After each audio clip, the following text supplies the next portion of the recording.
Bismillahirrahmanirrahim. Assalamualaikum warahmatullahi wabarakatuh.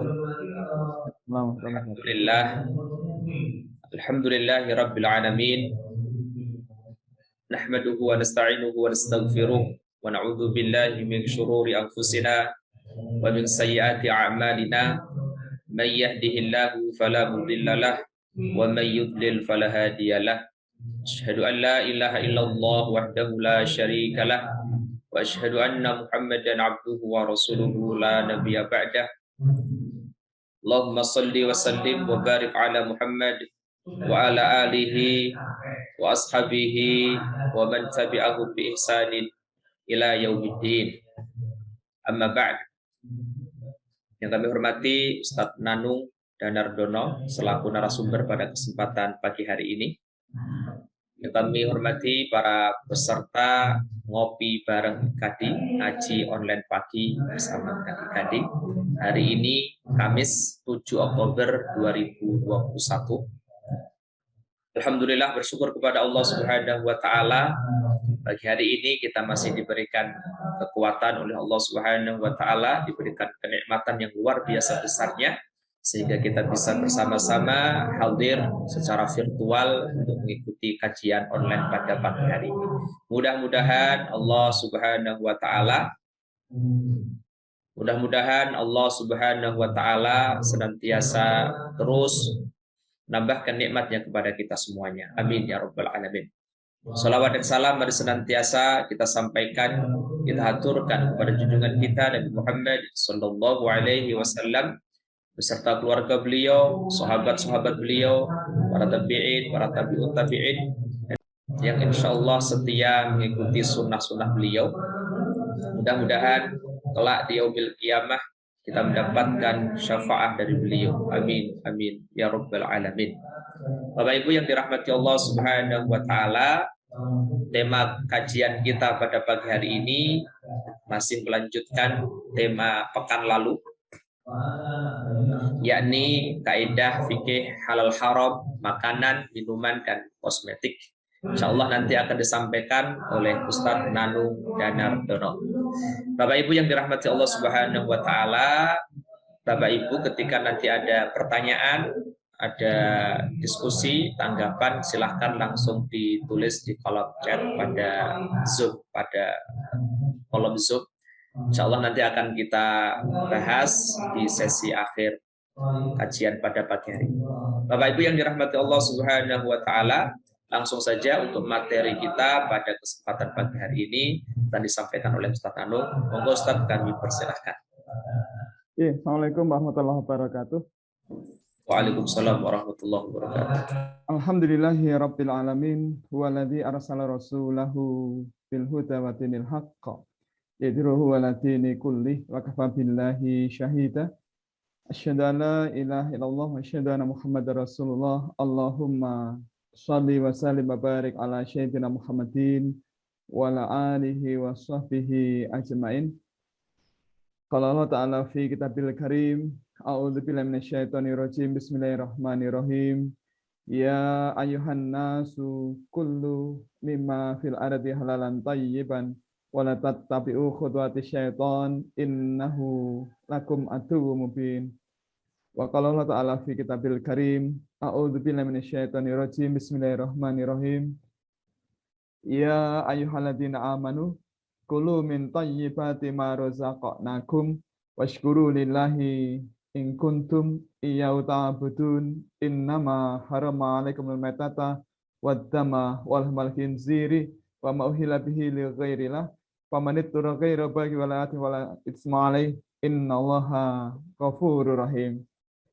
Ibu, Bapak, masyaallah muslimin, jamaah yang kami hormati dan yang dimuliakan Allah Subhanahu wa taala, para asatidzah yang dirahmati Allah, marilah di kesempatan pagi hari ini kembali kita haturkan rasa syukur kita kehadirat Allah Subhanahu wa taala atas ridha dan perkenan Allah. Di pagi hari ini kita masih diperkenankan sehat walafiat. Alhamdulillah, kita tadi dibangunkan Allah dalam keadaan yang masih normal seperti biasa. Dalam keadaan aib-aib kita masih tertutup rapat, dalam keadaan nikmat yang Allah limpahkan masih sangat banyak. Maka sangat tepat kalau kita lazimkan membaca doa Allahumma ini asbahtu minka fi ni'amati wa afiyati wasid wa atim alayya ni'amataka wa afiyataka wasidrka fid dunya wal akhirah. Ya Allah, sungguh telah aku lalui masa subuhku ini dalam keadaan nikmat yang sangat banyak, badan yang sehat dan aib-aib yang tertutup rapat. Maka mohon ya Allah, sempurnakan nikmat itu dan mohon tutupilah aib-aib kami selamanya di dunia wal akhirah. Yang kedua, semoga salawat dan salam senantiasa Allah limpahkan kepada baginda Rasul Muhammad sallallahu alaihi wasallam, dan semoga Allah limpahkan pula kepada keluarga beliau, juga sahabat beliau, para tabi'in, para alim ulama, dan semoga terlimpah ruah pula kepada kita sekalian yang hadir di kesempatan di pagi hari ini. Ibu, Bapak, melanjutkan materi kita pekan lalu, kita membahas kaidah fikih halal dan haram. Ini bagaimana para ulama menetapkan fatwa halal dan haram, makanan, lain-lain. Ya. Pada pertemuan sebelumnya kita telah bahas kaidah fikih yang pertama hingga yang keenam. Yang pertama disebutkan bahwa semua makanan itu halal, kecuali apabila disebutkan haram di Quran maupun di hadis. Semua binatang itu halal untuk kita, kecuali apabila disebutkan haram di Quran maupun di hadis. Kemudian yang kedua, hukum itu ditetapkan pasti ada hikmahnya. Al-hukmu yadur ma'ailatihi wujudan wa adaman. Hukum haram itu ditetapkan karena ada ilatnya, ada sebabnya. Baik sebabnya itu nampak, kita ketahui maupun yang kita tidak mengetahui. Mas bagi Allah yang berusaha untuk beriman, kita ketika ada ulama atau ustaz menyampaikan bahwa Allah melarang ini, itu, dan seterusnya, maka kita sami'na wa ata'na, kita mendengar dan kita taat. Namun ada kalanya kita pengen tahu ya hikmahnya apa begitu.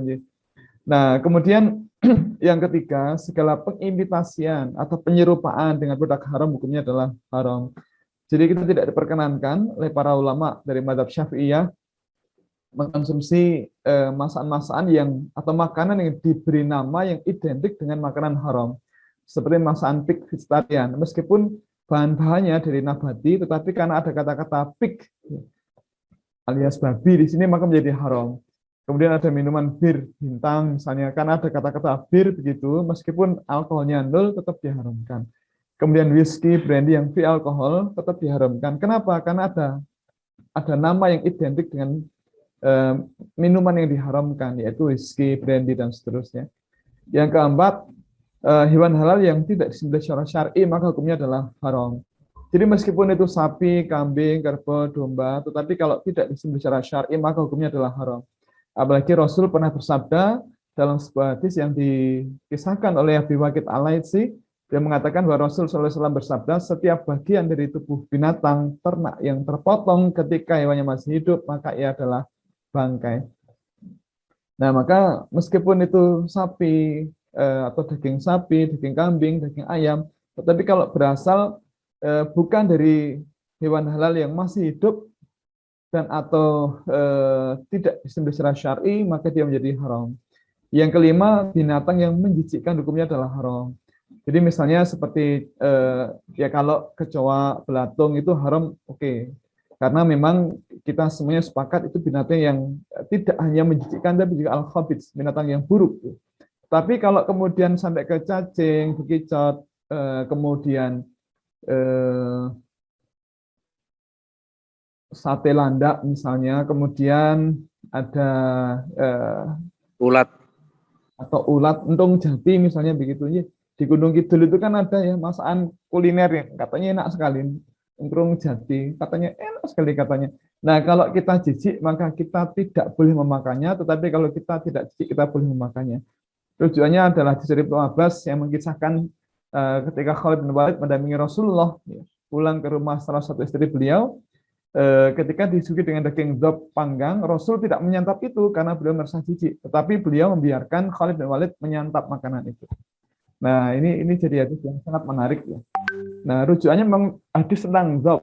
Ya. Dhab itu binatang yang mirip biawak, tetapi bukan biawak. Ini kemarin sudah kita tayangkan videonya juga ya. Jadi kalau kita jijik kita tidak boleh memakannya, kalau kita tidak jijik kita boleh memakannya ya. Kemudian berikutnya yang keenam, daging binatang buas yang bertaring dan berkuku tajam. Ini yang dimaksud adalah termasuk karnivora, binatang pemakan daging, hukumnya adalah haram. Maka anjing itu disepakati ulama tentang keharumannya. Jadi kalau ada orang mengatakan bahwa anjing itu kan tidak diharamkan Allah, buktinya di Quran tidak ada pengharamannya. Nah ini mohon maaf, di hadis ini ada 3 indikasi anjing diharamkan. Pertama, dia adalah karnivora. Kedua, ketiga nanti kita bahas di belakang. Jadi tidak boleh kemudian kita hanya menggunakan rujukan Quran, tidak boleh. Tetapi hadis juga begitu ya. Karena kalau kemudian kita hanya menggunakan Quran, ya, maka kita akan jadi bingung. Ya. Kenapa bingung? Kita kan sholat juga di Quran tidak disebutkan cara-caranya. Nah, maka informasi atau sabda Rasul itu menjelaskan detail pelaksanaannya. Termasuk kemudian kalau Rasul itu menyatakan bahwa setiap binatang buas yang bertaring adalah haram dimakan, maka di situ kemudian masuk bahwa anjing itu diharamkan. Ya. Nah, kalau Rasul keliru, maka Allah pasti akan menegur. Nah, kenyataannya tidak pernah ada ayat Quran di mana Allah itu menegur Rasulullah karena salah. Ya. Salah ketika menyatakan misalnya anjing diharamkan. Nah, oleh karena itu binatang-binatang karnivora seperti anjing, kemudian ular, singa, harimau, kemudian biawak, buaya itu hukumnya adalah haram dikonsumsi. Kenapa haram? Karena mereka adalah karnivora. Nah, kemudian termasuk memelihara anjing, hukumnya bagaimana kemarin sudah kita bahas. Nah, kita lanjut yang ke-7. Ya. Bapak Ibu, daging binatang yang bertaring atau berkuku tajam, tetapi bukan karnivora, bukan binatang buas, hukumnya halal dimakan. Ulangi, daging binatang yang bertaring dan atau berkuku tajam tetapi bukan karnivora, bukan binatang buas, maka dagingnya halal dimakan. Contohnya apa? Dan pangapunten, di rumah kita atau di rumah tetangga itu ada ayam. Nah, ayam itu kukunya tajam. Kalau tidak percaya coba nanti kita lihat ya. Kita pinjam ayam tetangga sebentar, kita cek, kita periksa kakinya, itu kukunya tajam. Nah, burung juga begitu ya. Burung itu kukunya tajam. Kemudian kelinci itu juga begitu. Kelinci itu kan lucu ya, tetapi kalau kita lihat kukunya itu melengkung tajam. Nah, tetapi dia bukan karnivora. Nah, rujukannya adalah hadis tentang musang atau luwak. Bapak Ibu, musang atau luwak itu sama. Ya. Musang atau luwak itu sama. Dia adalah binatang omnivora. Dia daging mau, buah-buahan juga mau. Makanya khas ini musang ini dipakai sebagai binatang yang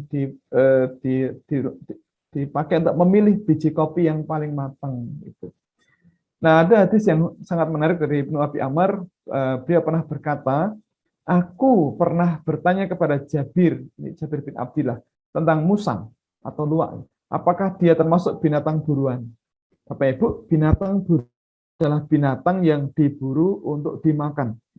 Binatang yang diburu untuk dimakan, diistilahkan sebagai binatang buruan atau hewan buruan. Nah, Ibnu Abi Amr pernah bertanya kepada Jabir ya, tentang musang, apakah dia termasuk hewan buruan? Nah, Jabir bin Abdillah kemudian menjawab, ya. Nah, kemudian tanya lagi, apakah boleh dimakan? Dijawab, ya. Apakah panjenengan itu mendengar informasi dari Rasulullah? Kemudian Jabir mengatakan, ya. Nah, maka di sini dipakai sebagai rujukan kalau binatang bertaring atau berkuku tajam tetapi bukan karnivora, tetapi omnivora, apalagi herbivora. Omnivora binatang pemakan dia tanaman dia mau, kemudian daging dia mau. Kalau herbivora itu binatang pemakan tanaman ya. Kalau karnivora pemakan daging. Nah, anjing tidak termasuk di sini karena anjing adalah karnivora. Nah, kalau binatang-binatang seperti musang, kemudian ayam, yang omnivora semacam ini hukumnya adalah halal.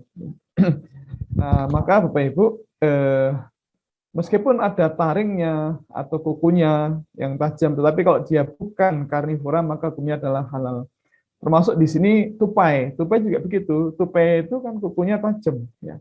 Maka, jadi membantu untuk memanjat. Tetapi karena dia bukan karnivora, hukumnya adalah halal. Ya. Kan uangnya sekitar Rp2.000 saja di warung-warung kopi. Bagaimanakah kotoran binatang luwak bisa membuat biji kopi bermutu tinggi hingga berharga mahal? Jika Anda penasaran, kita simak liputan berikut ini.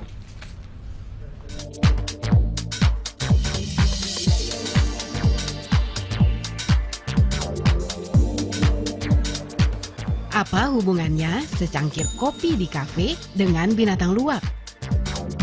Bagi penggemar kopi, luwak jadi jaminan kenikmatan. Kok bisa ya? Mari cari tahu apa yang diperbuat makhluk ini. Hewan sejenis musang ini ternyata doyan buah kopi.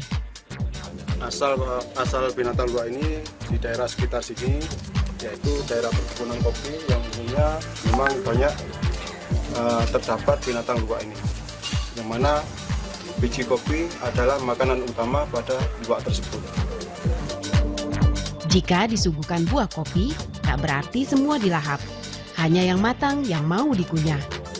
Nah, buahnya saja dimakan, tetapi biji kopi tetap utuh dalam perut luwak. Dalam perut luwak, biji kopi berfermentasi bersama enzim lainnya. Kotoran luwak bersama biji kopi inilah yang ditunggu-tunggu. Apa yang Anda bayangkan? Tapi jangan salah dulu, karena kopi keluaran luwak dijual di harga tak biasa. Bandingkan saja, kopi bermutu baik rata-rata Rp75.000 per kilogram. Tapi kopi luwak bisa mencapai 3,5 juta per kilonya. Sampai di kafe, Anda harus siapkan kocek lebih tebal. Jangan sampai terkejut ya, karena kopi luwak harus dibayar Rp500.000 per cangkir. Rp500.000 per cangkir. Kalau kita udahlah nggak usah. Mending untuk zakat atau untuk sedekah atau untuk bangun masjid yang nyumbang gitu. Nah, ada pertanyaan menarik.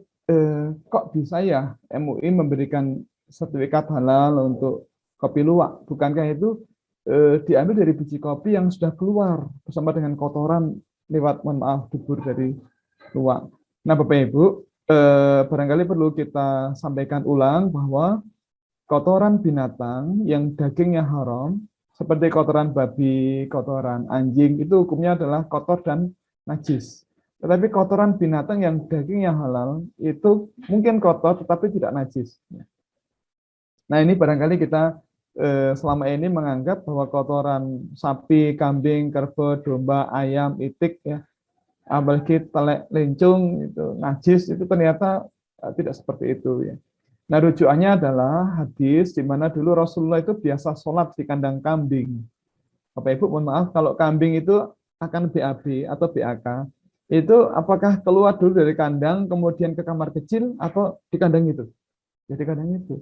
Dan Rasul sholat di kandang kambing. Nah, padahal di masa Rasul ada tempat lain yang lebih bersih, tetapi Rasul sholat di kandang kambing. Ini menunjukkan bahwa kotoran kambing itu mungkin kotor, tapi tidak najis. Maka Rasul barangkali itu lantainya disapu dulu, kemudian untuk sholat. Ada lagi hadis yang lain, di mana Rasul itu ditanya salah seorang sahabat, Rasul, bolehkah saya sholat di kandang kambing? Rasul mengatakan, ya boleh. Bolehkah saya sholat di kandang unta? Rasul mengatakan, lah, nggak boleh. Ya. Nah, ini menunjukkan bahwa kotoran kambing itu adalah suci. Nah, lalu apakah kemudian kotoran unta itu najis karena kita sholat di kandang unta? Saya bermaknanya tidak begitu. Jadi kalau kita sholat di kandang kambing, kemudian Rasul mengizinkan, itu artinya ya memang kalau kambing itu kan bisa kita handle. Dalam arti, ketika kita sholat, kita berdiri, kita nyaman, baca Fatihah, baca surat pendek. Kemudian ketika rukuk dan akan sujud, kita terganggu karena ada kambing yang berdiri di depan kita atau di tempat sujud, maka kita boleh kita geser ke kanan satu langkah atau geser ke kiri satu langkah. Nah, kalau kemudian kambing yang ngikuti, geser ke kanan, kambingnya ikut ke kanan, kita geser ke kiri, kambingnya, dan kita terganggu, maka kita boleh menggunakan tangan kita singkirkan, atau dijewer telinganya supaya minggir, kemudian kita bisa sujud. Tetapi kalau unta, bagaimana? Kita geser ke kanan, untanya ikut ke kanan, kita geser ke kiri, ikut ke kiri, kemudian kita dorong-dorong untanya foto ya. Ini sholat dengan unta. Dan kalau kemudian untanya minggir, misalnya ya, kalau kemudian untanya minggir, kemudian kita sujud, untanya lupa, misalnya dia balik lagi, malah kita keinjek unta, atau gelempang bahasa Indonesia napa nggih? Ketindihan unta malah nonton itu. Nah, maka hadis tentang izin Rasulullah sahabat sholat di kandang kambing itu menunjukkan bahwa kotoran kambing itu mungkin kotor tapi tidak najis. Nah, sama dengan luwak, ya. Luwak itu kan dagingnya halal, maka kotorannya tidak najis. Maka kemudian ketika biji kopi itu dikumpulkan, kemudian dicuci bersih hingga hilang sifat-sifatnya begitu ya, warnanya, baunya, dan aneka penampilan kotorannya begitu, dan tinggal biji kopi yang bersih, maka tentu tidak ada masalah, ya. Tidak ada masalah begitu. Nah, kemudian yang kedelapan, hewan yang diperintahkan agama supaya dibunuh maka dagingnya haram. Ya. Jadi hewan yang diperintahkan agama supaya dibunuh maka dagingnya haram. Bapak Ibu, para ulama menyatakan bahwa jika dagingnya halal maka Rasul tidak akan menyuruh membunuhnya, tapi menyembelihnya. Tapi menyembelihnya. Nah, maka jika Allah atau Rasulullah itu melarang atau menyuruh kita membunuh seekor binatang, maka binatang tersebut adalah haram kita konsumsi. Nah, ada hadis, ada 5 jenis hewan fasik yang boleh dibunuh ketika sedang ihram, yaitu tikus, kalajengking, burung raja wali, kemudian burung gagak, dan kaut akur. Tikus dan kalajengking itu kan binatang, kalau tikus itu kan binatang al-khabith, binatang yang kotor. Nah, kalau kalajengking, kemudian burung raja wali, burung gagak itu termasuk karnivora.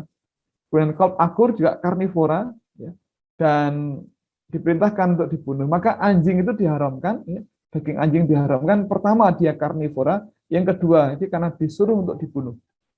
Nah, maka daging anjing itu diharamkan minimal ada 2 alasan tadi itu. Karena dia karnivora, binatang pemakan daging. Yang kedua, Rasul menyuruh sahabat membunuh anjing. Nah, ada lagi hadis yang lain, Rasul bersabda, bunuhlah ular. Nah, berarti ular itu diharamkan, satu karena dia karnivora, yang kedua karena dia disuruh untuk dibunuh. Maka ular itu, daging ular hukumnya adalah haram mutlak. Nah, kemudian ada lagi hadis yang lain, ada 5 jenis hewan melata yang siapa membunuhnya tidak berdosa sekalipun sedang ihram. Yaitu kalajengking, tikus, anjing gagak, burung gagak, anjing galak, burung gagak, dan burung raja wali. Nah, jadi sama ini kalajengking dan kalajengking, anjing galak, burung gagak, dan burung raja wali, selain disuruh dibunuh dia juga karnivora, binatang pemakan daging. Ada lagi ada 5 macam binatang fawasik, al-hayawan al-fawasik yang hendaknya dibunuh di tanah halal atau tanah haram, yaitu raja wali. Burung raja wali kan burung karnivora, pemakan daging. Burung gagak juga begitu, tikus, kalajengking, dan anjing gila. Lagi ada penyebutan anjing di sini. Ya. Maka sekali lagi daging anjing hukumnya adalah haram. Kemudian ada juga ini Bapak Ibu pertanyaan, bagaimana dengan tokek dan cicak? Nah, para ulama ini sepakat dengan keharaman tokek dan cicak. Ya, karena Rasul memerintahkan membunuh tokek atau cicak. Nah, ini secara ulama, kemudian apalagi Imam Ibnu Abdul Bar, ya, dia secara tegas menyatakan bahwa tokek atau cicak telah disepakati keharamannya oleh para ulama. Nah, ada orang bertanya, bagaimana kalau untuk obat? Obat apa? Obat kulit. Obat kulit sakitnya apa? Kan sekarang ini kan banyak dokter spesialis kulit ya. Atau di puskesmas pun dokter sudah belajar tentang pengobatan kulit. Kita ke puskesmas gratis berobat ya. Atau gini, kalau itu penyakit karena virus ya, misalnya seperti herpes atau yang lain, cangkrang dan seterusnya, kan bisa beli asiklovir. Hanya 17.000 di apotek ya. Murah, hanya 17.000 kira-kira. Daripada kita ngejar-ngejar tokek, kemudian manjat, malah jatuh, patah tulang, malah susah banget. Gitu. Nah, kemudian yang ke-9, hewan yang dilarang untuk dibunuh, dagingnya haram. Nah, kalau tadi hewan yang disuruh dibunuh, ya, kalau ini hewan yang dilarang untuk dibunuh, maka dagingnya haram. Nah, Bapak Ibu, Rasul bersabda, Rasul melarang membunuh 4 jenis hewan, yaitu semut, tawon, burung hudhud, dan burung surot. Saya tidak paham burung surot seperti apa.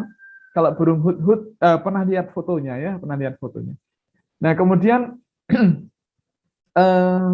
Imam Syafi'i dan para sahabat mengatakan bahwa setiap hewan yang dilarang untuk dibunuh maka tidak boleh dimakan. Nah, kenapa demikian? Karena kalau boleh dimakan atau dagingnya halal, maka tidak akan dilarang dibunuh.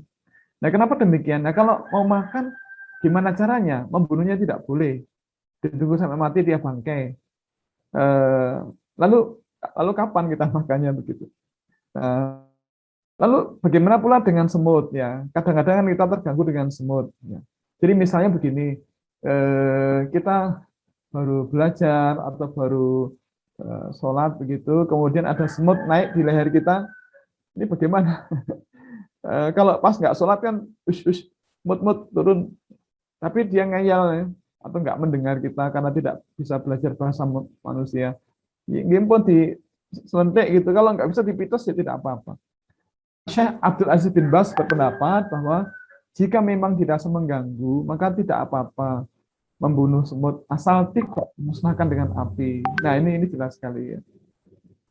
Masuk repot kalau misalnya ini ya kebetulan kita mau makan nasi kemudian di entong itu ada semut ya. Kemudian pas ngambil ya banyak sekali semutnya, bagaimana? Mau dibuang kok sayang. Ya Semut kuda. Tapi nggih, semut kuda. Tapi kalau itu semut hitam yang di pohon-pohon itu kan dia membantu penyerbuan. Dan banyak tanaman buah seperti rambutan, lengkeng, sirsat, nangka itu bisa berbuah kalau ada semut, karena semut membantu proses penyerbuan. Gitu. Nah, kemudian Bapak Ibu, ini menarik tentang kodok. Ya. Ini pembahasan yang tertunda. Bapak Ibu, tidak ada hadis, tidak ada dalil, tidak ada ayat Quran yang mengharamkan binatang yang hidup di dua alam, itu tidak ada. Tapi apakah kemudian katak yang hidup di dua alam itu jadi halal? Tidak, Bapak Ibu. Katak diharamkan karena tidak boleh membunuh katak. Nah, ada hadis yang sangat terkenal dari Abdurrahman bin Utsman al-Quraisy. Dia mengatakan bahwa ada seorang tabib yang bertanya kepada Rasul tentang katak atau kodok yang beliau jadikan sebagai obat gitu. Nah, dengan itu Rasul kemudian melarang si tabib tadi membunuh katak atau kodok itu. Nah, para ulama kemudian sepakat, nah karena tidak boleh dibunuh, maka dagingnya haram. Bapak Ibu, ini misalnya ya, ini katak misalnya. Ini katak ini roti ireng, katak hitam misalnya. Nah, kalau ini tidak boleh kita bunuh, ini bagaimana cara makannya? Kalau kita tunggu sampai mati dia, berarti dia bangkai. Bangkai itu disebutkan haram sampai 4 kali di Quran. Kalau ini kita telan hidup-hidup, tekan gulun itu malah mancal sikile, dinet ke melih mancal melih, dinet ke melih malah keri kan itu. Atau gimana kalau misalnya kakinya itu pangkal pahanya dipotong pakai gunting atau pakai pisau terus ditelan. Nah, kan ada hadis dari Abi Waqid Al-Laitsi di mana Rasul bersabda, setiap bagian dari al-bahimah, hewan yang terpotong ketika hewannya masih hidup, maka ia adalah bangkai. Loh, berarti pahanya tadi kan bangkai. Lalu kapan kita makannya? Dibunuh tidak boleh, ditunggu sampai jadi bangkai jadi haram, ditelan hidup-hidup yang benar kalu, yang keempat dipotong bagian tubuhnya hidup-hidup jadi bangkai. Lalu kapan makannya? Maka katak atau kodok itu diharamkan karena memang tidak boleh dibunuh. Nah, juga di hadis yang lain Rasulullah SAW melarang membunuh surat atau burung suradi, kemudian kodok, semut dan burung hudhud. Bahkan Abdullah bin Umar radhiyallahu anhuma dia mengatakan bahwa janganlah kalian membunuh katak atau kodok karena suara yang ditimbulkannya adalah tasbih. Nah, menarik nih. Nah, Bapak Ibu, ada ini penyebutan burung hudhud. Ya, dari tadi kita beberapa kali nyebut burung hudhud. Ini seperti apa burungnya? Nah, barangkali kita pernah lihat ya. Bapak Ibu ada yang pirsa burung hudhud itu seperti apa? Warnanya seperti apa itu? Ada yang mirsani Mbak pilih? Ada yang pernah lihat burung hudhud? Ternyata gitu. Oke, Bapak Ibu, burung hudhud seperti ini ya, cantik ya. Jadi dia punya jambul atau mahkota yang warnanya orange atau oranye dengan black spot ya, hitam-hitam begini. Kemudian sayapnya berwarna-warni hitam putih, ini menarik ya, cantik burungnya. Ini ada videonya juga, biar nampak lebih jelas ya. Seperti ini burung hudhud yang sangat setia dengan pasangannya. Jadikan pakan bagi pasangannya yang baru mengerami telurnya.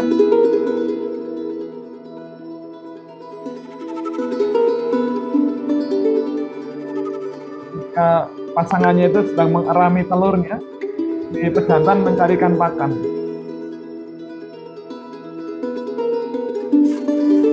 Cantik burungnya.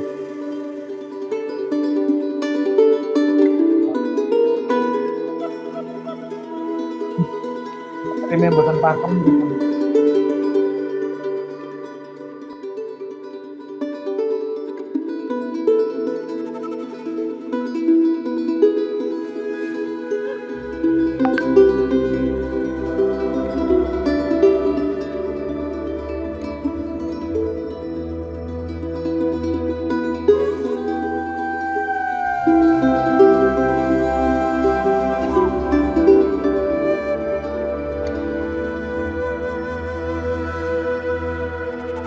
Cantik ya burungnya. Ya, itulah burung hudhud. Ya, jadi Bapak Ibu, jika Allah itu melarang atau Rasul itu melarang membunuh ya seekor binatang, maka dagingnya haram dikonsumsi. Nah, kemudian yang ke-10, Bapak Ibu, semua hewan buruan dari laut hukumnya adalah halal dimakan. Nah, ini menarik ya. Hewan buruan itu adalah hewan yang diburu untuk dimakan. Nah, maka kalau kemudian ada hewan buruan dari laut, hukumnya adalah halal dimakan. Rujukannya adalah Quran. Ya. Tidak hanya hadis, tapi juga Quran. Di Al-Ma'idah ayat 96, Allah berfirman, dihalalkan bagi kalian binatang buruan dari laut dan makanan yang berasal dari laut. Jadi tidak hanya rumput laut, tapi juga ikan-ikan dari laut. Ya. Hukumnya adalah halal. Termasuk tentunya ikan hiu, ikan paus. Ya. Jadi maaf, seperti ikan hiu, orang mengatakan loh itu kan pemakan daging. Enggak, ikan hiu itu pemakan ikan. Nah, jadi didasarkan pada firman Allah di Al-Maidah 96 ini, maka ikan hiu itu halal. Termasuk kalau ada orang misalnya ini sirip ikan hiu, katanya omega 3 dan omega 6-nya sangat tinggi, misalnya begitu. Nah, kemudian juga ada hadis yang terkenal yang sempat kita baca kemarin ya dari Ibnu Umar. Beliau mengatakan bahwa Rasul bersabda, dihalalkan untuk kalian 2 bangkai dan 2 darah. 2 bangkai itu adalah bangkai ikan dan bangkai belalang, 2 darah itu adalah hati dan limpa. 2 bangkai itu adalah bangkai ikan dan bangkai belalang, 2 hati itu adalah hati dan limpa. Jadi kalau misalnya ini wabah sudah akan berlalu, kemudian kita itu di pantai misalnya. Jadi kapan-kapan misalnya kita ya, kita ngajinya di pantai Baru atau pantai Kuaru atau di pantai selatan ya. Kita berangkatnya pada asar. Kemudian sampai di lokasi menjelang maghrib, kemudian kita sholat berjamaah maghrib, kemudian tadarus malam, kemudian sholat isya berjamaah, kemudian kita makan malam, kemudian istirahat, jalan-jalan, menikmati alam ya. Kemudian istirahat. Kemudian hari berikutnya bangun tahajud bareng-bareng gitu misalnya, kemudian subuh berjamaah, kajian pagi, setelah itu kita jalan-jalan lagi, menikmati deburan ombak di pagi hari. Nah, tetapi kemudian kita menemukan misalnya ada ikan hiu atau ikan paus terdampar. Nah, itu boleh kita makan. Ya, tentunya caranya dimasak dulu. Kalau dimakan mentah nggih habis. Terus nggih mboten kalu tuh gede banget. Nah, jadi meskipun dia sudah mati dan jadi bangkai, hukumnya adalah halal. Karena Rasul menegaskan bangkai ikan itu halal. Ya. Ada pertanyaan, bagaimana dengan ular laut? Ya, ular laut itu kan ular. Ya, apa namanya? Ini menarik ya. Ular laut itu kan ular, tetapi kalau dikaitkan dengan firman Allah di Al-Maidah 90 ya jadi halal. Karena ular laut itu kalau diletakkan di darat dia mati.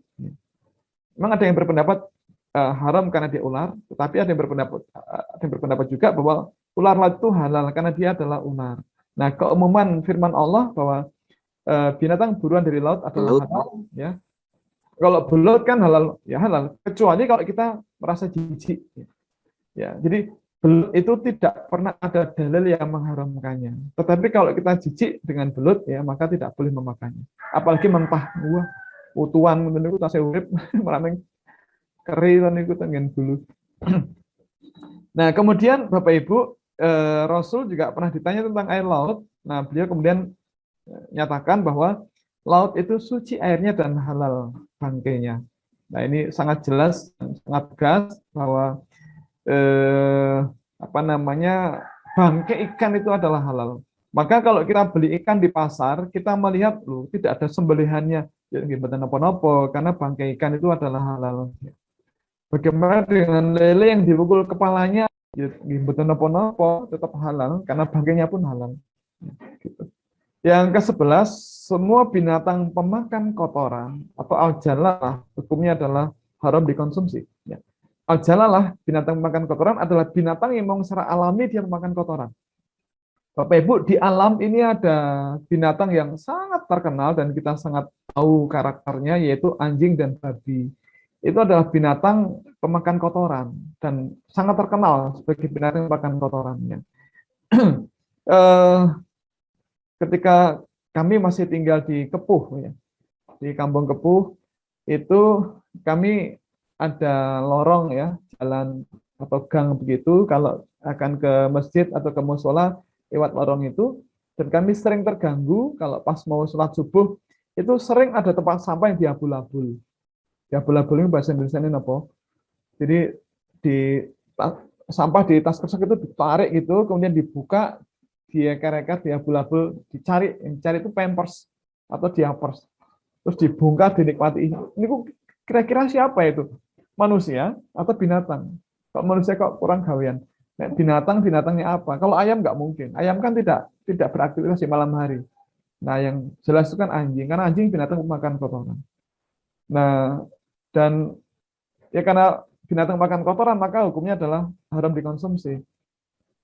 Ya, Bapak Ibu, pernah juga ketika dulu seminar nasional di FKKM KUGM, bicaranya 3, ada Ustadz Ridwan Hamidi, kemudian juga ada Ibu Profesor Dr. Hewan Istrina. Beliau sekarang jadi dekan Fakultas Kedokteran Hewan, ya. Sampai hari ini masih jadi dekan jadi Fakultas Kedokteran Hewan. Nah, beliau cerita ketika dulu sering penelitian di Wamena, itu beliau melihat babi itu kan diumbar, ya. Dan karena diumbar dia makan segala-galanya. Dan ternyata ya kalau menemukan telur manusia ya dia makan juga. Juga ketika kami dari LPPOM MUI mengaudit rumah potong ayam di daerah Kalasan, ya, itu kebetulan siang hari waktu itu. Nah, saya mendengar suara seperti anak kecil yang menjerit-jerit begitu. Nah, kemudian saya perhatikan itu bukan suara anak kecil. Nah, selesai audit, saya nanya kepada ibu yang kami audit, Bu, mohon maaf itu kayak suara babi. Oh iya Pak, itu di sebelah utara itu ada peternakan babi.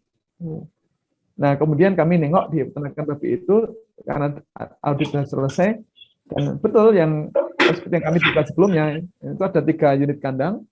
Yang utara itu kandang indukan, yang tengah pembesaran, yang selatan itu kandang genjik atau anak babi. Bapak Ibu, kami lihat pertama kali itu di kandang indukan. Nah, lantai kandang, jadi dimanapun di peternakan babi di Indonesia itu kan lantai kandang dibuat miring agar kotoran-kotoran itu ngumpul di bawah. Ya. Nah, tetapi kalau ada tempat yang bersih dan kering dan tempat yang basah dan kotor, babi itu lebih suka tiduran di tempat yang basah dan kotor. Yang mungkin bahasa anak-anak muda sekarang itu ngadem itu ya. Nah, atau berendam. Makanya kalau film-film kartun itu menggambarkan babi itu ya suka berkubang di lumpur dan di tempat dia buang kotorannya. Nah, Bapak Ibu, kalau dia tiduran di tempat yang basah dan kotor dan di situ ada kotoran babi, tentu akan nempel di tubuhnya.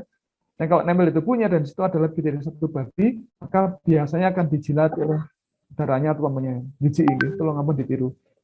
Itulah babi. Karakternya begitu. Nah, kemudian juga saya lihat yang di kandang selatan, kandang genjik. Saya lihat ada 4 babi kecil-kecil. Itu berdiri depan belakang. Seperti kalau anak-anak kecil bermain sepur-sepuran itu loh.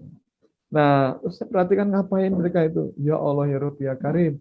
Maaf Bapak Ibu, maaf. Itu babi yang depan itu BAB, belum sampai jatuh, udah dilahap yang babi belakangnya terus sampai ke belakang. Gila nih.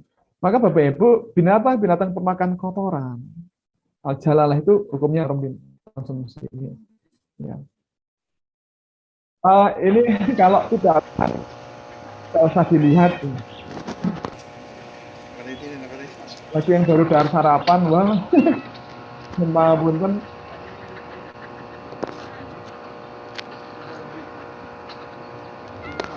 Kita dipirsani malah ditonton.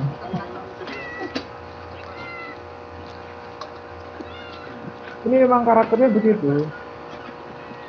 Maka Bapak Ibu, anjing itu termasuk binatang al-jalalah, binatang pemakan kotoran. Nah, berarti ada lagi satu alasan lagi kenapa anjing itu diharamkan. Pertama, dia karnivora, binatang pemakan daging. Yang kedua, Rasul menyuruh membunuh anjing. Yang ketiga, anjing binatang pemakan kotoran. Nah, jadi kalau ada orang yang ngotot ngeyel anjing itu halal karena tidak disebutkan haram di Quran, berarti dia engkarus sunnah. Ya. Berarti dia bukan orang Islam, berarti engkarus sunnah. Dia tidak menggunakan Rasul sebagai rujukannya. Nah, babi juga begitu, Bapak Ibu. Babi juga binatang pemakan kotoran. Tidak hanya sampah yang dia makan, tidak hanya limbah rumah tangga dia makan, apapun dia makan. Termasuk kotoran temunya, kotoran pasangannya.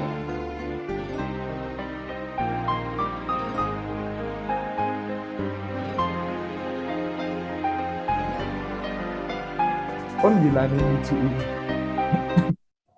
Nah, jadi al-jalalah, binatang pemakan kotoran, hukumnya adalah haram dikonsumsi. Nah, sekarang ada pertanyaan menarik. Bagaimana dengan binatang yang bukan al-jalalah, tetapi bertingkah laku seperti al-jalalah?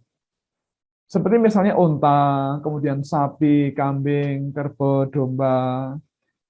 Mereka bukan al-jalalah, tapi bertingkah laku seperti jalalah, memakan tanah, memakan kotoran. Itu bagaimana? Nah, Bapak Ibu, saya kepala laboratorium ilmu makanan ternak. Nah, di mata kuliah nutrisi ternak dasar itu kami menyampaikan salah satu materi kuliahnya adalah ternyata binatang-binatang itu kalau dia kekurangan mineral-mineral tertentu, dia akan mencari di sekitarnya. Kadang dia bertingkah laku aneh, seperti makan tanah, dia kadang-kadang tembok kandang itu digerus-gerus itu ya, dia cari mineral itu ya. Jadi dia bertingkah laku aneh karena dia kekurangan mineral tertentu tadi itu. Nah, maka kemudian kalau binatang itu baru bermasalah dengan tubuhnya dan masalahnya belum selesai, ya ampun diganggu. Pokoknya begitu. Jangan dinaiki. Nah, unta baru bermasalah begitu kok dinaiki, kita bisa terpelanting. Ya. Apalagi jadi Rasul melarang jalan unta untuk dinaiki. Kemudian ada lagi Rasul melarang dari memakan jalalah dan memerah susunya. Bapak Ibu, kalau unta baru bermasalah dengan tubuhnya, kok malah itu ambingnya diwek-wek, diperah susunya, wah, dia bisa ngamuk, nanti kita bisa kena sidekik. Ya. Nah, tendangan samping itu kan sidekik kan itu. Tulisannya kan sidekik, sidekick. Nah, begitu. Jadi tidak boleh kita konsumsi. Rasul juga melarang dari keledai jinak dan jalalah menaiki dan memakan dagingnya. Nah, oleh karena itu ini sangat jelas. Terakhir, sebagai penutup, dalam keadaan terpaksa, dalam keadaan darurat, makanan haram itu boleh dimakan. Rujukannya adalah Quran surat Al-Baqarah ayat 173. Allah berfirman, A'udzubillahi minasyaitonirrajim, bismillahirrahmanirrahim. Innama harama 'alaikumul maitata wad-dama wa lahmal khinziri wa ma uhilla bihi li ghairillah famanit turaghira bagi wala atim fala isma 'alaihi. Innallaha ghafurur rahim. Sesungguhnya yang diharamkan bagi kalian memakan bangkai, darah, daging babi dan daging binatang yang disembelih dengan menyebut nama selain Allah. Maka barang siapa dalam keadaan terpaksa memakannya, sedang dia tidak menginginkannya dan tidak melampaui batas, maka tidak ada dosa baginya dan Allah Maha Pengampun lagi Maha Penyayang. Al-Baqarah ayat 113.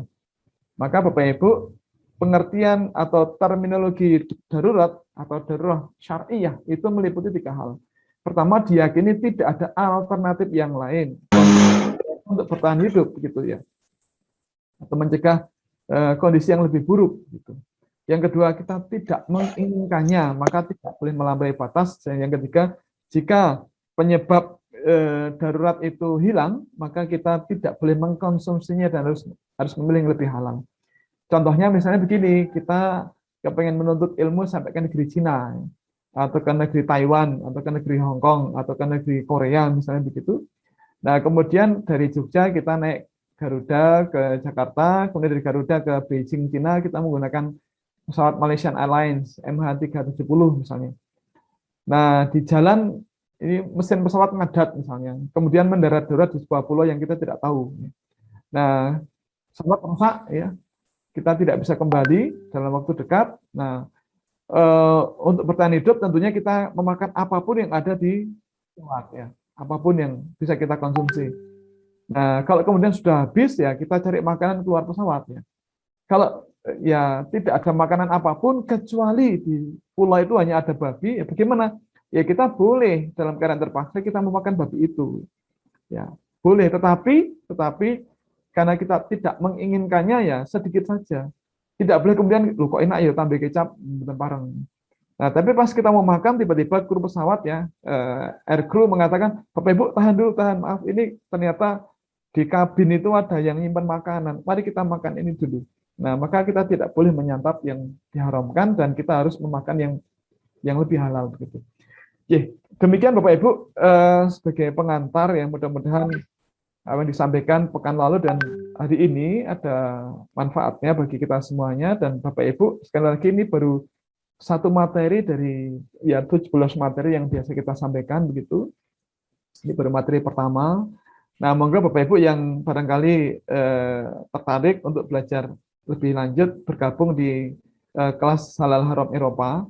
Ini kenapa namanya Eropa? Karena panitianya teman-teman yang tinggal di Eropa di beberapa negara begitu.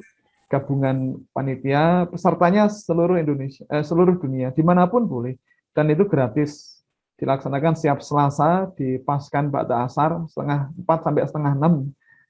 Monggo bergabung. Kita baru membahas 3 tema, masih ada karena kita bahas ternyata 14 tema, maka baru 3 kurang 11.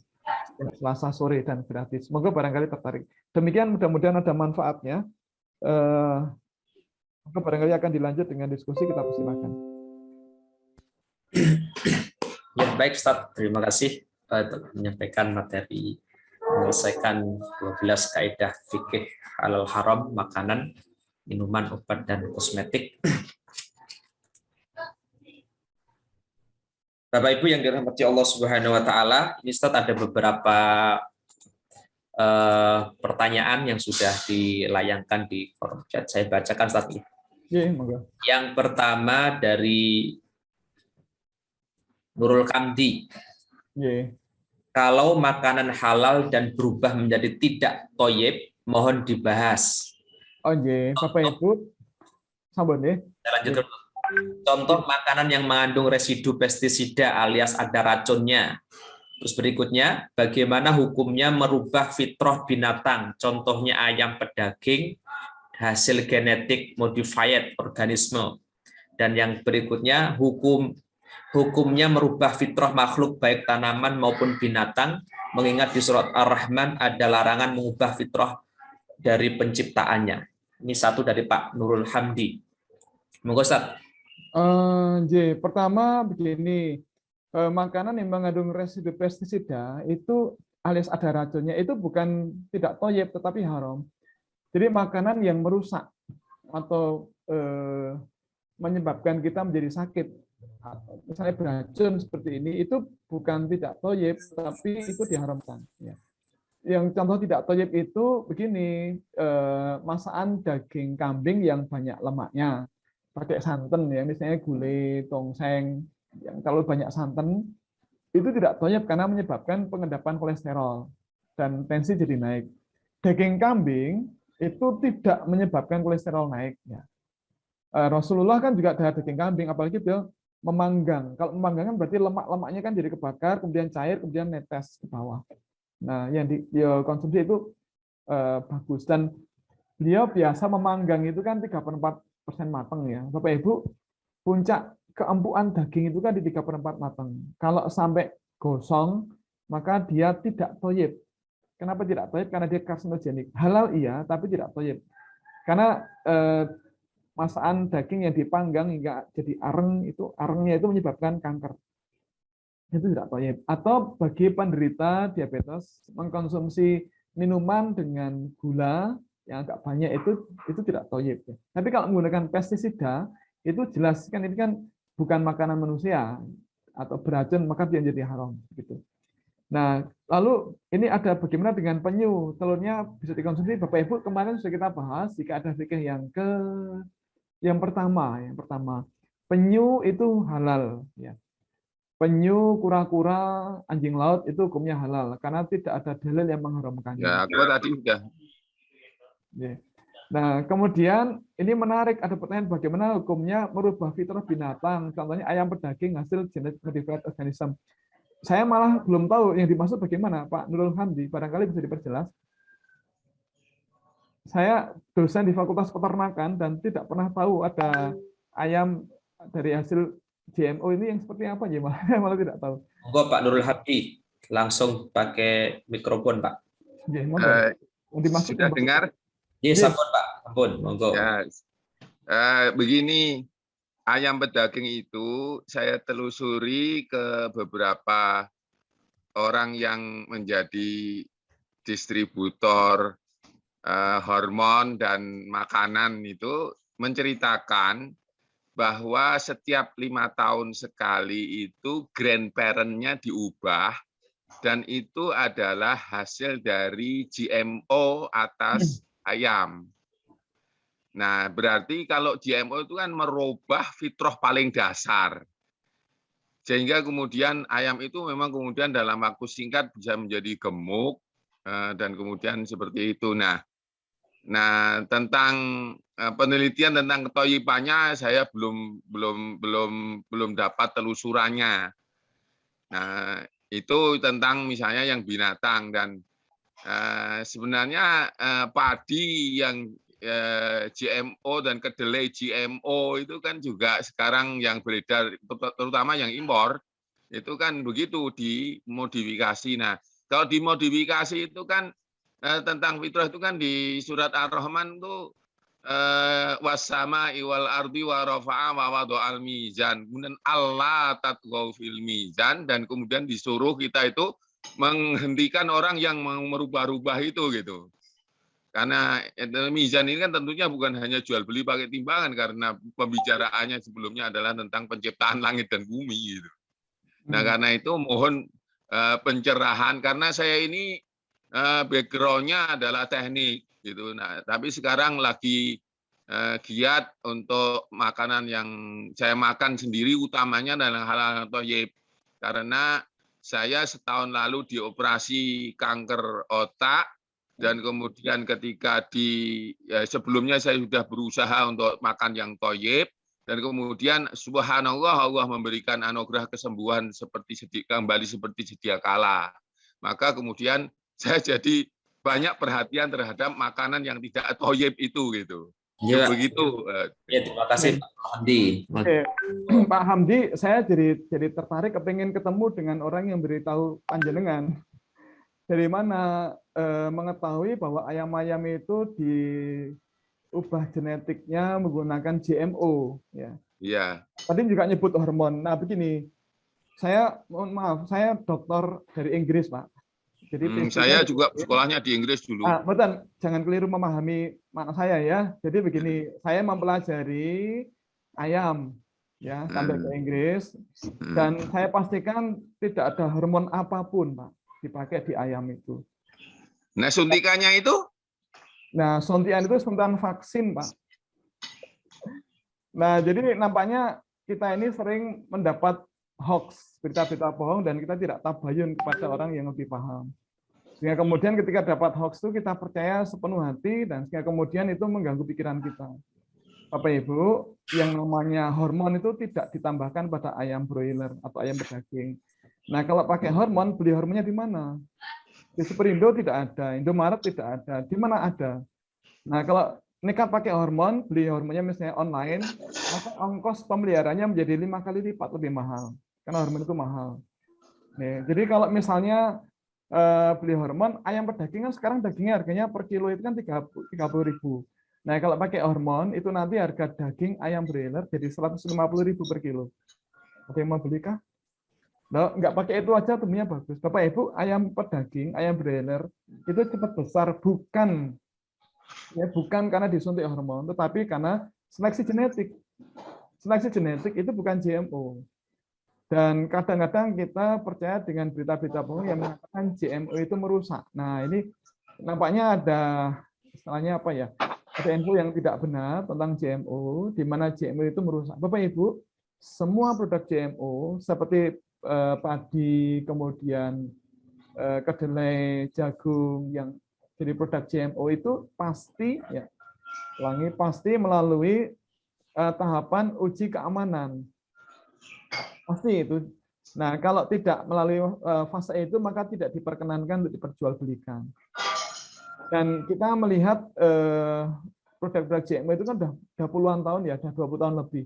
Dan kasus-kasus yang dicurigai itu ternyata tidak terbukti sama sekali. Nah, jadi mohon maaf kadang-kadang kita terganggu atau tertipu oleh berita-berita dusta yang banyak berada di masyarakat. Dulu ada ibu-ibu yang pakai jubah panjang, saya tidak usah sebut namanya siapa, tapi sangat gemar menyebarkan berita dusta. Dia juga mengatakan jangan makan daging ayam broiler karena ayam broiler itu disuntik hormon babi dan menyebabkan residunya itu tertahan di jaringan. Maka jangan beli itu. Nah, kemudian ada orang nanya, lah bagaimana kalau ini saya ingat betul karena dulu sering ditanya tentang itu ya, dan saya lacak ketemu orangnya. Ya. Nah, lalu ditanya bagaimana kalau saya pengen agar anak-anak saya ini kan dapat protein hewani dari ayam, bagaimana? Yuk jangan makan daging ayam broiler. Nah, terus gimana? Lah mending beli ayam syariah. Ayam syariah. Ya apa itu? Ayam yang diberi makan habatus sauda dan madu. Oh, terus yang nyembelih orang Islam pakai peci. Oh gitu. Belinya di mana? Bisa di tempat saya. Oh, jadi ternyata dolan pitik dengan menyebarkan dusta. Nah, maka Bapak Ibu, mohon maaf, produk-produk GMO itu secara genetik dia aman, ya. Dan itu tidak termasuk yang diharamkan di Quran. Jadi kalau kemudian dikait-kaitkan dengan itu, maka nampaknya ini, mohon maaf, terlalu jauh, ya, berpikirnya terlalu jauh. Produk-produk GMO juga masuk ke Arab Saudi, ya, Bapak Ibu. Termasuk kalau apa namanya membenahi gen itu, memodifikasi gen itu tidak termasuk yang dilarang Allah. Buktinya di mana? Di Arab Saudi itu kan banyak ya. Tidak hanya di Arab Saudi, di negara Jazirah Arab itu banyak kurma yang dimainkan gennya ya. Ya. Dan ternyata tidak dilarang oleh para ulama dari Arab Saudi, ulama-ulama kibar pun yang 21 ulama kibar pun tidak ada yang melarang itu. Bahkan dari Darul Ifta ya, komisi atau lembaga fatwa dari Uni Emirat Arab ya, pimpinan Syekh Abdullah Ibn Ubayyah itu pun tidak melarang itu. Nah, dan mudah-mudahan bisa memperjelas. Kalau alam bisawab. Ya, Tad. Terima kasih. Lanjut, Tad, ya. Kalau GMO itu kan langsung ke pusatnya ya, pusat penciptaan ya, karakter dasar ya. Tetapi kalau yang tadi kurma itu kan penyerbukan silang ya, penyilangan. Kalau penyilangan itu kan masih sesuai fitrah ya. Itu perkawinan itu gitu. Nah, ini saya itu yang tidak terlalu mendalami itu, maka karena itu kebetulan ada majelis ini, maka saya ingin lebih jelas gitu. Jadi apa namanya, entah itu hoak atau enggak dan sebagainya, tetapi terus terang saya lagi apa namanya, memang yang apa namanya, kalau persilangan itu sih ini. Tapi contohnya misalnya nanam padi itu yang kemudian hasil persilangan kemudian setahun bisa menanam 3-4 kali sehingga kemudian akhirnya apa namanya, hara dari tanah itu tidak bisa mencukupi sehingga kemudian terpaksa harus diintensifikasi dengan apa namanya, pupuk, dan kemudian karena setahun itu padi itu hidup terus, maka kemudian ada binatang yang serangga yang hidup di situ berkembang terus, maka kemudian akhirnya ada pestisida, dan mau tidak mau sekarang itu kemudian residu pestisida itu ada di beras kan begitu. Nah, yang tadi katanya haram kalau ada residunya gitu. Nah, hal-hal kayak gini mohon dibahas. Mohon maaf, nanti bisa dilanjut di forumnya Ustadz Nandung, di forum halal, insya Allah. Ini forum ini kita Lanjut ke pertanyaan yang lain, Ji. Insya Allah nanti didiskusikan lebih dalam di forum Ustadz Nandung. Ustadz Nandung, Ji. Iya, monggo dilanjut. Saya berikutnya ini, Ustadz mohon pencerahan kalau kita membeli ayam di pasar, padahal kita tidak tahu apakah itu disembelih sesuai syari atau tidak. Sedang secara faktual tidak ada sertifikat halalnya, bagaimana sikap kita? Ini sudah dibahas kemarin, Ustadz. Pertanyaan muncul lagi, Ustadz. Ya, jadi segini, secara singkat begini. Kalau penampilannya bagus, ya, artinya ciri-ciri daging haram tidak ada, ciri-ciri daging bangkai tidak ada. Artinya dagingnya ya normal, kulitnya ya tetap putih kekuningan bersih. Kemudian ketika kita buka kulitnya itu dagingnya juga merah muda, nggak ada masalah. Yang ketiga, baunya pun normal, semuanya normal. Kemudian lehernya juga ada sembelihan yang normal. Maka kemungkinan besar ayam ini disembelih secara syar'i. Nah, kalau kemudian kita tidak tahu ini dibacakan bismillah apa tidak ketika disembelih, itu ada hadis yang menarik dari Ibunda Aisyah. Dia mengatakan ada seorang yang baru masuk Islam gitu ya.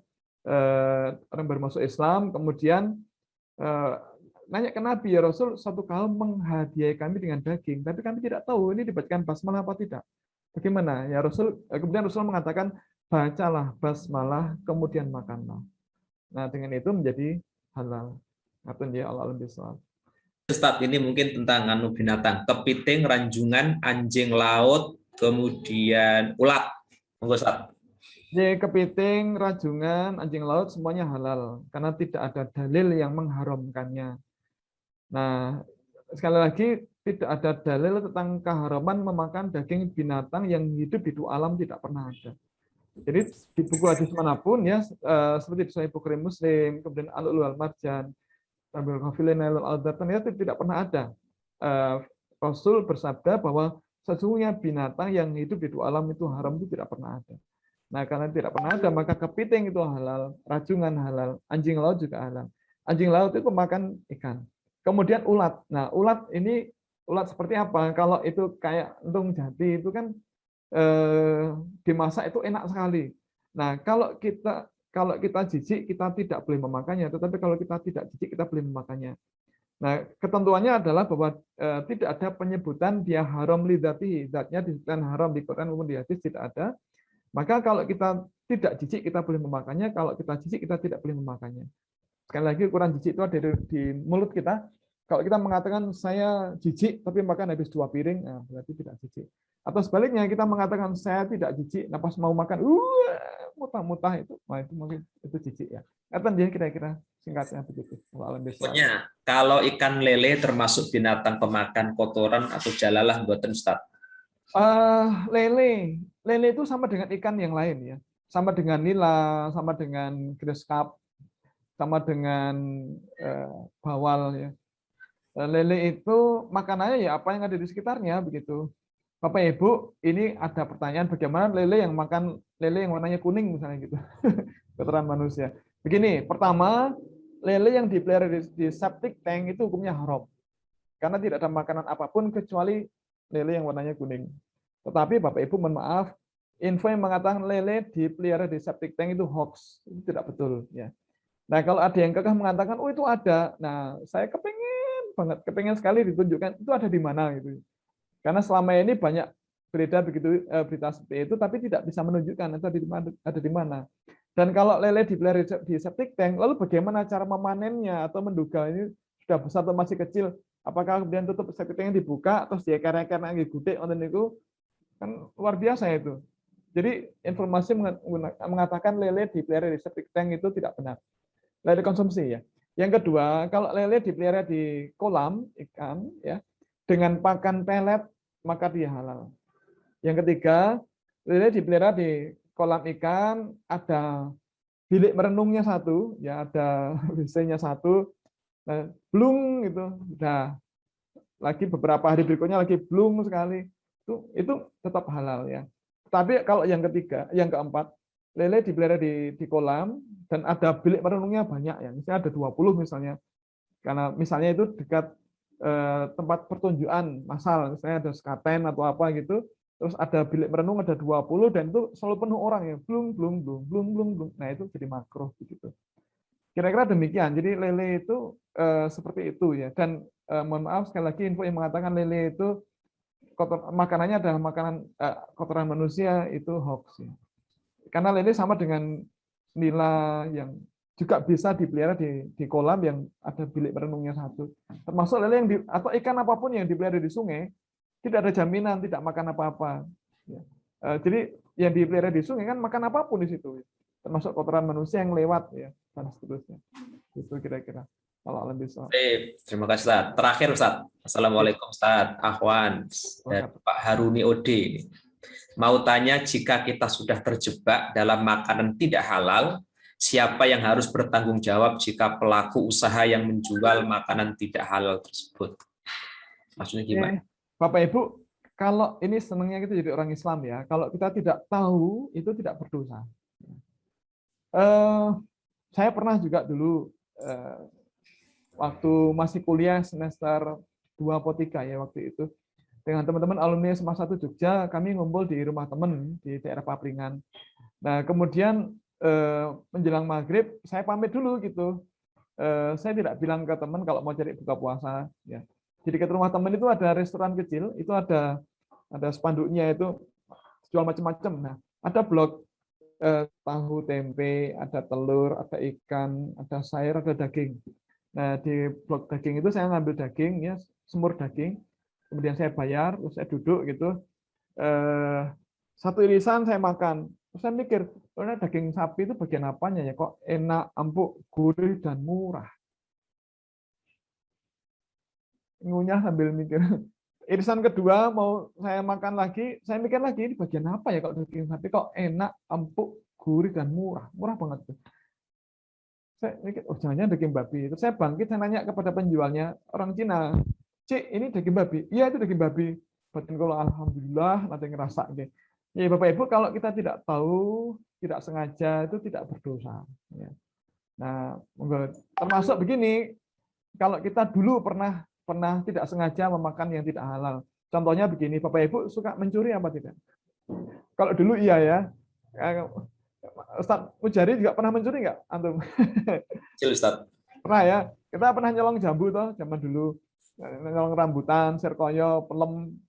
Ya paling enggak ini apa ngelolosi tebu lori itu ya. Kalau belum pernah itu kan belum jadi laki-laki katanya. Nah, itu zaman dulu. Nah, kalau sekarang apakah kita masih suka mencuri? Nah, ini maaf. Kalau kita beli buah di supermarket, pernah nggak ngicipin? Pernah.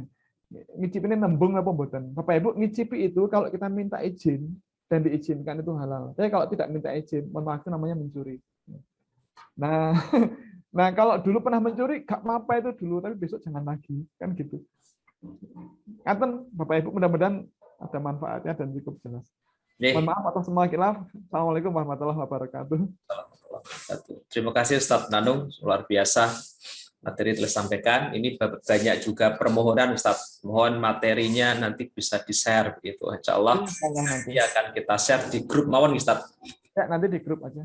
Di grup WA, monggo Bapak Ibu yang belum masuk di grup WA nanti bisa masuk di link yang sudah dibagikan di kolom chat WA. Insyaallah nanti beberapa juga kalau ada masih diskusi dilanjutkan bisa dilanjutkan di grup WA tersebut. Dan juga kalau mau mengikuti acaranya Halal Eropa Ustadz Nanung nanti bisa menghubungi langsung Ustadz Nanung atau lewat grup juga bisa nanti. Terima kasih. Bapak Ibu yang dirahmati Allah Subhanahu wa taala, demikian rangkaian acara kajian online pagi hari pada kesempatan kali ini Kamis 7 Oktober 2021. Banyak kekurangan, banyak tutur yang kurang berkenan, kami mohon maaf yang sebesar-besarnya. Insya Allah ngopi bareng tadi akan kembali hadir pekan depan hari Kamis tanggal 14 Oktober 2021 bersama Kiai Haji Syatori Abdur Rauf. Insya Allah pekan depan ngopi bareng IKADI akan kembali hadir bersama Kiai Haji Syatori Abdur Rauf. Terima kasih atas segala perhatian, mohon maaf banyak kekurangan. Dari panitia kita tutup acara pada kesempatan pagi hari ini dengan doa kafaratul majelis. Subhanakallahumma wa bihamdika asyhadu an la ilaha illa anta astaghfiruka wa atubu ilaik. Assalamualaikum warahmatullahi wabarakatuh.